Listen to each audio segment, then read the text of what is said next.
AI AI A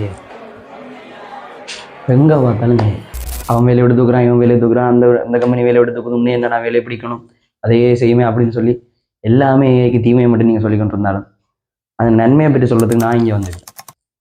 okay, if in case நீங்கள் ஒரு content creator, அப்போ உங்களுக்கு எப்படி ஏஐ யூஸ் ஆகும், நீங்கள் கட்டாயம் தெரிஞ்சு வச்சுக்க வேண்டிய ஒரு 5 ஏஐ டூல்ஸை பற்றி தான் இந்த வீடியோவில் பார்க்க போகிறோம்.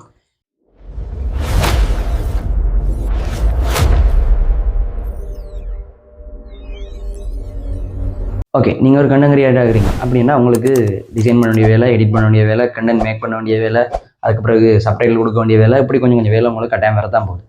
அப்போ அந்த வேலையை நீங்கள் எப்படி சிம்பிள் ஆக்கலாம்? கண்டென்ட் கிரியேஷனுக்கு பெஸ்ட்டான ஏஐ அப்படின்னு எடுத்தால் நான் யூஸ் பண்ணுறதுக்கு ChatGPT, ஜெமினி வந்து நல்லா இருக்கும். அதாவது அந்த மெமரி ஃபங்க்ஷன் நீட்டாக இருக்கும். நீங்கள் அதோட தொடர்ச்சியாக காய்ச்சி கொண்டு போயிருக்கேன், அது ப்ரிவியூவாக நீங்கள் காய்ச்சதை ஞாபகம் வச்சு நீட்டாக அதுக்கான ரெஸ்பான்ஸை கொடுத்து கொண்டு வரும். அதோட ஒரு ஃப்ளோவான ஒரு டாக்குமெண்ட்ரியை நீங்கள் இதில் எடுத்துக்கொள்ளலாம் அப்படின்றது என்ற கருத்தாக இருக்குது. டிசைனிங் நீங்கள் பார்த்தீங்கன்னா கேன்வா ஏஐ வந்து ஓரளவு ப்ரிஃபரபிளாக இருக்குன்னு நினைக்கிறேன். அதில் நீங்கள் ஒர்க்குன்னு சொல்லுவா செய்யலாம், அதில் டெம்ப்ளேட்ஸ் எல்லாம் ப்ரீசெட்ஸாக இருக்கும். நீங்கள் எடுத்து அதில் தம்ப்நெயில் மேக் பண்ணுறதோ, அல்லாட்டி ஏதாவது ஸ்க்ரீன் செய்ய போகிறீங்களோ, பேக்ரவுண்ட் செய்ய போகிறீங்களோ, அதெல்லாம் உங்களுக்கு அதில் சுகமாக இருக்கும். ஜெமினி ஏஐல போட்டு நீங்கள் ப்ரொம்போட் எடுக்கிறனாலும் எடுத்துக்கொள்ளலாம், ஆனால் அது கொஞ்சம் டைம் எடுக்க போகுது. இதெண்டா அதில் இருக்கிற டெம்ப்ளேட்ஸை நீங்கள் சரியாக பிக் பண்ணிட்டீங்கன்னா அந்த டெம்ப்ளேட்ஸை நீங்கள் எடிட் பண்ணி மேக் பண்ணி கொள்ளலாம், அல்லது கேன்வா ஏஐட்ட ப்ரொம்ப்ட் கொடுத்தும் நீங்கள் மேக் பண்ணி கொள்ளலாம். நீங்கள் வீடியோ தான் எடிட் பண்ண போகிறீங்களா அப்படின்னு பார்த்தா ரன்வேன்னு சொல்லப்படுற ஏஎம், பிக்கான்னு சொல்லப்படுற ஏஎம், இதை வச்சு நீங்கள் என்ன செஞ்சு கொள்ளலாம்னா நீங்கள் அதில் கூட கட்ஸை மேக் பண்ணி கொள்ளலாம், ட்ரான்ஸ்லேஷனை போட்டுக்கொள்ளலாம், பேக்ரவுண்ட் ஸ்கோர் ஆட் பண்ணி கொள்ளலாம்.